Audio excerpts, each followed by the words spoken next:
Alors, le titre de l'homélie ce soir, l'œuvre du Père. Vendredi dernier, j'ai eu l'occasion d'aller passer la journée à l'Université Saint-Paul. C'était la journée de la fête de la graduation. C'était une grande fête solennelle. Il y avait des gens de partout qui venaient pour célébrer la fin d'une étape pour la vie des étudiants. Il y avait des invités de marque, évidemment Madame la rectrice. Il y avait le chancelier de l'Université Saint-Paul, qui est notre archevêque, Monseigneur Prendergast. Il y avait tout le corps professoral, tous les gens qui travaillent à l'université. Il y avait même des gens le matin du monde politique, une ministre, des députés. Écoutez, c'était quelque chose de très, très impressionnant de voir tous ces gens-là réunis. Alors, à la fois, la fête, elle est extrêmement solennelle, très, très bien montée, ça coulait, c'était très beau, très bien fait. Puis en même temps, il y avait une joie, une spontanéité qui se dégageait de ça. Ce qui m'a marqué, entre autres, en après-midi, les étudiants de la faculté de counseling, je pense qu'ils travaillent sur l'estime de soi, eux autres. Là. Alors, il y avait une fierté qui s'exprimait. Il y en a qui se levaient quand on nommait leur nom. Ils se levaient, bon, il y avait droit à 5 secondes de gloire. Tu nommes, puis on applaudit. Puis là, il y en a qui ont commencé à faire des signes comme « Yes! » Tu sais, j'ai réussi. Il y en a une étudiante qui a fait rire tout le monde. Elle lève son bras comme ça, puis elle monte ses muscles. Hein, tu sais. Elle était plus musclée que moi, d'ailleurs. Hey, c'était la force, la puissance qui se dégageait. Puis tout le monde applaudissait, tout le monde était heureux. Au fond, c'est tellement, tellement d'heures de travail depuis si longtemps. Il y a des gens qui ont, ça a été dit d'ailleurs, des gens qui ont quitté leur pays, qui ont abandonné un emploi, qui ont investi des sommes d'argent, évidemment, de temps, d'efforts, pour un projet d'études, une aventure, disait une étudiante. Alors, ça a toutes les raisons d'être célébré. Ce qui m'a le plus frappé, par contre, je dois vous le dire, j'ai trouvé ça absolument très, très beau, c'est qu'on a souligné, évidemment, on a applaudi les étudiants, mais les étudiants et d'autres ont dit, c'est pas juste nous. Il faut applaudir nos parents, nos conjoints-conjointes, nos amis, toutes les personnes qui ont fait en sorte qu'on a pu réussir ce projet-là. Et je trouve qu'il y avait là une très, très belle leçon. En fait, ce qu'on réalise de plus grand dans nos vies, on ne le fait jamais tout seul. On le fait avec d'autres. Ce qu'on réalise de plus beau, c'est incroyable. On appelait ça le support system. C'est incroyable, tout le système de soutien, les gens, le réseau qui sont là pour nous aider à aller de l'avant et réaliser un projet comme celui-là. Je crois que c'est vrai de toutes les choses dans notre vie. Ce qu'on veut réaliser de plus grand, il y a d'autres gens qui nous aident à l'accomplir. Peut-être le plus bel exemple qu'on a de ça ce soir, c'est le récit qui nous est donné dans l'Évangile. On est encore, vous le voyez bien, dans le temps de Pâques, donc on a des récits qui manifestent les apparitions du ressuscité. On est encore donc à méditer sur ce grand événement central de notre foi, la résurrection de Jésus. Moi, ce qui me frappe, à l'année longue, on passe notre temps à réfléchir sur Jésus, ce qu'il est, sa vie, sa manière d'être. On travaille à apprendre de lui, à en faire notre modèle de toute notre existence. Jésus, il est le cœur. Ce que je trouve spécial, c'est que la finale, je dirais le couronnement de sa vie, l'accomplissement, pour reprendre un thème évangélique, de tout ce qu'il a fait dans sa vie, Jésus, ce n'est pas lui qui l'a fait. Finalement, le couronnement de sa vie, ce n'est pas sa propre réalisation. En fait, la résurrection n'est pas l'œuvre de Jésus, elle est l'œuvre du Père. Jésus ne s'est pas ressuscité lui-même. Ce n'est pas un effort de volonté ou même de bras ou quelque chose que ce soit. Non, c'est le Père qui ressuscite le Fils. Et il me semble que ce soir, on pourrait réfléchir à ça, à nouveau frais. Que Jésus, notre exemple, notre modèle, notre inspiration, notre source, notre vie, il nous montre qu'on ne peut pas tout accomplir ce qu'on veut faire en nous-mêmes. Il faut aussi, également, laisser Dieu agir en nous. Laisser Dieu nous transformer, nous ressusciter. Essayons d'approfondir un petit peu cette notion-là, si vous le voulez. Je faisais une retraite récemment, puis ce qui m'a frappé, ce qui m'a touché, c'est le point suivant. J'ai beaucoup réfléchi des dernières années dans ma vie comme prêtre, comme disciple de Jésus, sur le fait que Dieu est présent. Je sens très bien la présence de Dieu dans ma vie, dans les gens que j'accompagne, dans la communauté, dans le monde, dans l'Église. La présence de Dieu. Mais là, ce qu'on nommait, c'était que Dieu n'est pas seulement présent, Dieu est aussi agissant. Et ça, je me suis dit, tiens, c'est intéressant. C'est peut-être pas facile à nommer cependant. Qu'est-ce que Dieu est en train de faire?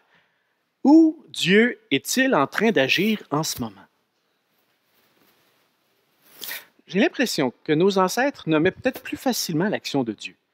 Peut-être qu'on le mettait dans des formes un peu simples, disons ça comme ça, on pourrait dire archaïques si vous voulez.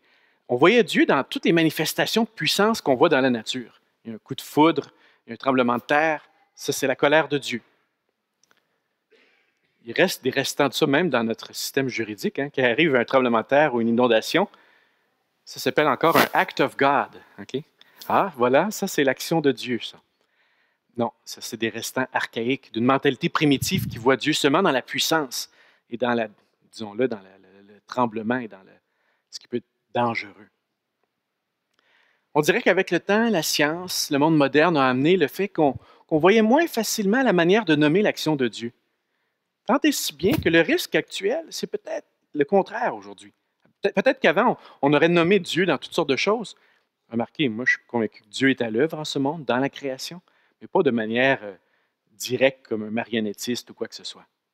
Mais aujourd'hui, l'excès pourrait être le contraire. Peut-être qu'on aurait le défi de dire que Dieu fait quelque chose. Peut-être même qu'on pourrait être amené à penser que finalement, Dieu ne fait plus rien. Dieu, il n'agit plus. Eh bien non. Moi, je crois que notre Dieu n'est pas un Dieu qui n'agit pas. Notre Dieu est un Dieu qui est à l'œuvre. Que fait-il? Je reviens avec la question. C'est peut-être pour ça qu'aujourd'hui, si on ne veut pas voir Dieu en toute chose de manière directe ou nulle part, il va falloir qu'on réfléchisse à nouveaux frais. Parce que moi, j'en suis convaincu, Dieu agit à Ottawa. Dieu agit à Gatineau aussi. Okay? Peut-être ailleurs aussi. Okay? Mais il fait quelque chose en ce moment. Comment le trouver? Eh bien, l'Évangile, puis Jésus nous en donne des belles pistes ce soir. D'abord, pour pouvoir trouver une réponse à la question, il faut peut-être commencer par réfléchir, est-ce qu'on est disposé à y réfléchir? Peut-être qu'en arrivant ici ce soir, la première question que tu te posais en venant à la messe, c'était peut-être pas qu'est-ce que Dieu est en train de faire en ce moment dans ma vie? Où Dieu est-il à l'œuvre à Ottawa? C'était peut-être pas ça les questions que tu avais. Je pense qu'honnêtement, on arrive avec toutes sortes de questions, de préoccupations qui sont peut-être autres. Mais l'Évangile ce soir nous montre les disciples et je trouve ça savoureux. Les disciples ne semblent pas particulièrement bien disposés au moment même où le ressuscité est au milieu d'eux. Okay? Et le texte insiste lourdement. On dit d'abord qu'ils sont dans la stupeur, la stupéfaction. Ils sont dans la crainte, la peur, ils sont enfermés. Ils sont bouleversés, ils sont étonnés. On insiste. Pas surprenant. Je crois que nos chers amis, les disciples, sont encore sous le choc.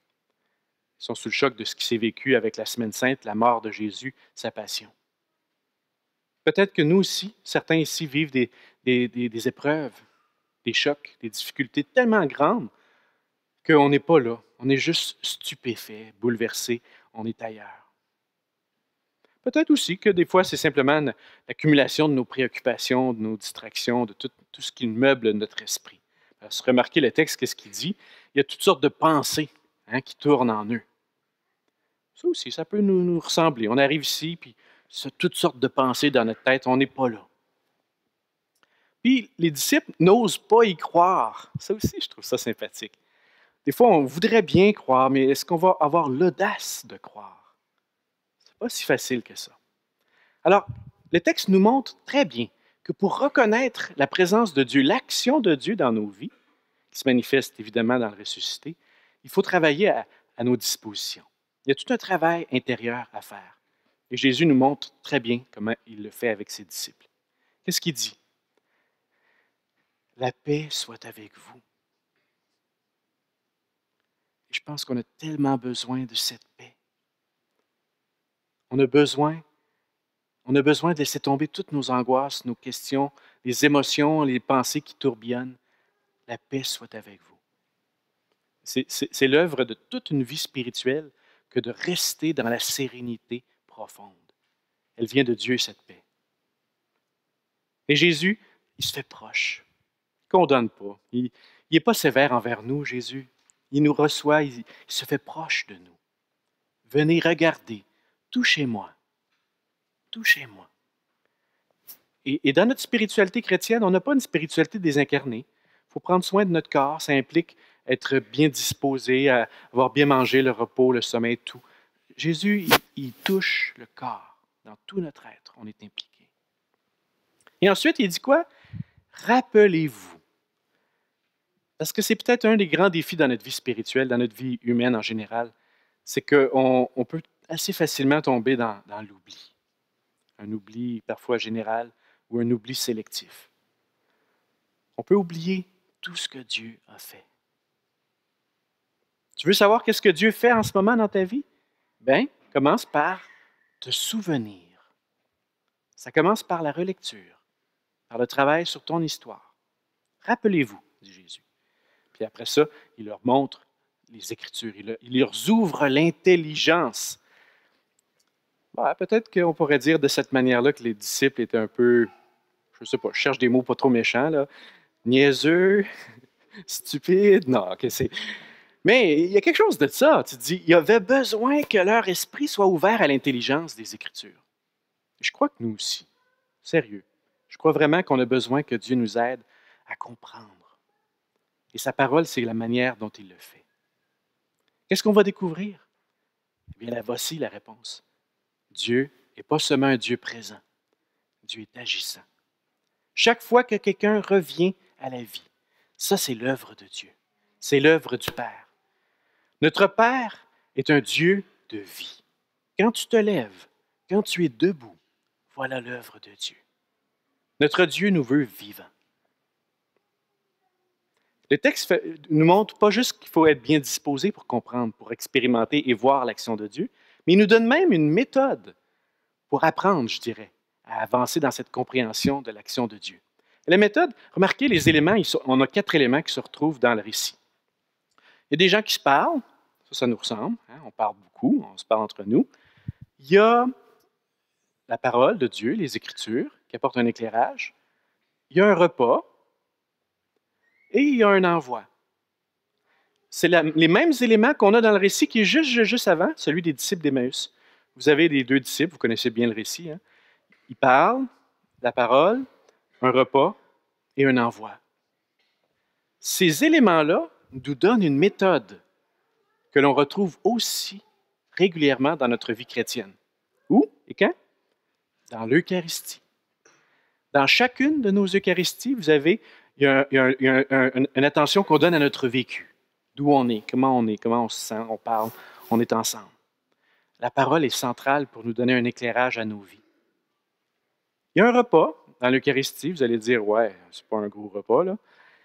C'est pas la quantité, c'est je dirais, l'immensité qui est présente dans la communion, dans l'Eucharistie. Et il y a un envoi. Moi, j'ai remarqué ça d'ailleurs. Chaque fois que la messe finit ici, là, vous ne restez pas ici, vous partez.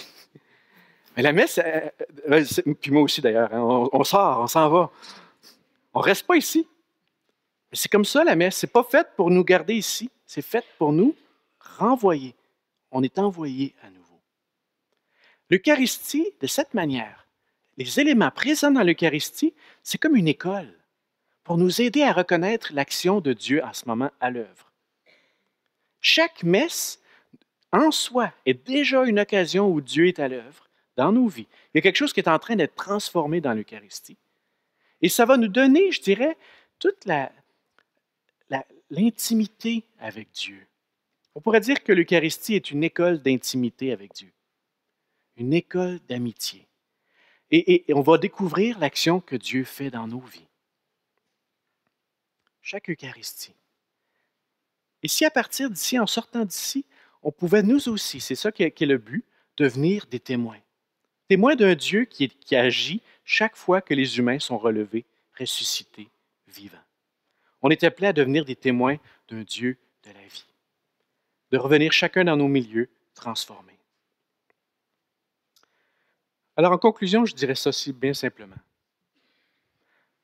Comme les étudiants que j'ai vus vendredi, il me semble en tout cas qui avaient la pleine reconnaissance envers leurs parents, leurs proches, les autres.